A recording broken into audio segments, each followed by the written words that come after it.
May mahigit 20 aktibong bulkan sa Pilipinas.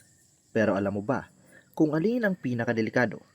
Sa video na ito, alamin natin ang 10 bulkan sa bansa kasama ang kanilang kasaysayan, lokasyon at epekto sa mga Pilipino. Handa ka na ba? Tara, alamin natin yan. Una sa ating listahan ay ang pinakasikat, ang Mayona Volcano. Ito ay matatagpuan sa probinsya ng Albay sa Bicol Region. May taas itong 2,462 meters at ang uri ng bulkan na ito ay ang stratovolcano. Huling pagsabog nito ay naitala noong June 2023. Isa sa pinaka-iconic na bulkan sa buong mundo dahil sa kaniyang perfect cone shape. Ngunit sa likod ng kagandahang ito ay madalas magpakita ng aktibidad mula sa pagbugagiging aktibo. Number 2 sa ating listahan ay ang Taal Volcano. Ito ay matatagpuan sa Batangas. May taas itong nasa 311 meters. Ang uri ng bulkan na ito ay ang complex volcano. Habang nai-record ang huling pagsabog nito noong January 2020. Kakaiba ito dahil ito ay nasa loob ng isang lawa, ang Taal Lake. Noong 2020, bigla itong sumabog at nagdulot ng makapal na ashfall na umabot pa sa Metro Manila. Isinailalim sa state of calamity ang mga karatig lugar at ilang daang libo pa ang naapektuhan. Number 3 sa ating listahan ay ang Canlaon Volcano. Ito ay matatagpuan sa Negros Oriental at Occidental. May taas itong nasa 2,465 meters. Ang uri ng bulkan na ito ay isa itong stratovolcano. Nairehistro ang huling pagsabog nito lang nakaraang araw. Isa ito sa mga pinakamataas na bulkan sa Visayas. Madalas itong magpakita ng low-level eruptions gaya ng pagbuga ng usok at abo. May mga hiking trails dito pero isinasara kapag nagkakaroon ng aktibidad. Pang-apat sa ating listahan ay ang Bulusan Volcano. Ito ay matatagpuan sa probinsya ng Sorsogon. May taas itong 1,565 meters at ang uri ng bulkan na ito ay isa itong stratovolcano. Huling pagsabog nito ay naitala noong June 2022. Kilala sa mga phreatic eruptions, ibig sabihin bigla ang pagsabog dahil sa interaction ng tubig at mainit na bato. Noong 2022, naglabas ito ng abo na umabot sa ilang barangay. Binabantayan rin ito ng PHIVOLCS dahil unpredictable ang galaw nito. Number 5 sa ating listahan ay ang Mount Pinatubo. Ito ay matatagpuan sa Zambales, Tarlac at Pampanga. May taas itong 1,486 meters bago ang pagsabog noong 1991. Ang uri ng bulkan na ito ay isa itong stratovolcano. Huling pagsabog nito ay naitala noong June 1991. Ang pagsabog nito noong 1991 ang isa sa pinakamalakas sa ika-20 siglo.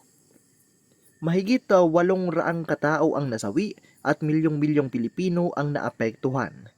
Naitala rin ang global cooling dahil sa dami ng abo at sulfur na inalabas nito sa atmosphere. Number 6 ay ang Hibok-Hibok Volcano. Ito ay matatagpuan sa Camiguin.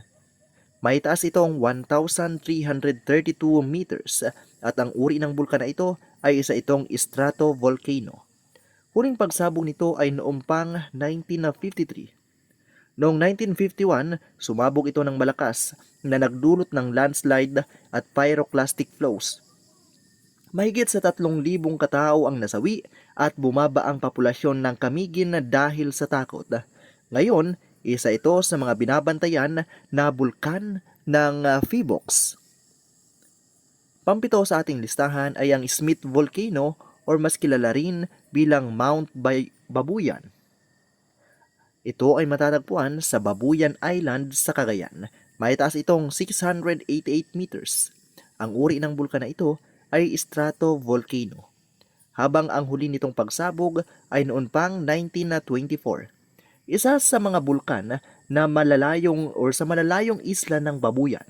Bihira itong sumabog pero may mga ulat ng mainit na singaw at kaunting pagyanig sa lugar. Number 8 sa ating listahan ay ang Didicas Volcano. Ito ay matatagpuan sa Didicas Island sa Cagayan. May taas itong 244 meters at ang uri ng bulkan na ito ay submarine volcano. Ang huling pagsabog nito ay naitala noong 1978. Isa itong bulkan na lumilitaw mula sa ilalim ng dagat. Ang pagsabog nito noong 1952 ay naging dahilan ng pagbuo ng maliit na isla. Isa ito sa pinaka-rare na bulkan sa bansa. Pang number 9 sa ating listahan ay ang Musuan Volcano. Ito ay matatagpuan sa Bukidnon. Mayroon itong taas na 646 meters at ang uri ng bulkan na ito ay solfataric. Huling aktibidad nito ay mga minor steam activities. Kahit hindi pa ito sumasabog sa modern history, classified pa rin ito bilang aktibo dahil sa mga mainit na singaw at aktibidad sa ilalim ng lupa. Nasa tabi ito ng Central Mindanao University. Ang pang-10 at huli sa ating listahan ngayong araw ay ang Cagua Volcano. Ito ay matatagpuan sa Cagayan. Mayroon itong taas na 1,133 meters. Ito, ang uri ng bulkan na ito ay isa itong stratovolcano. Habang ang huling pagsabog nito ay naitala noon pang 1907.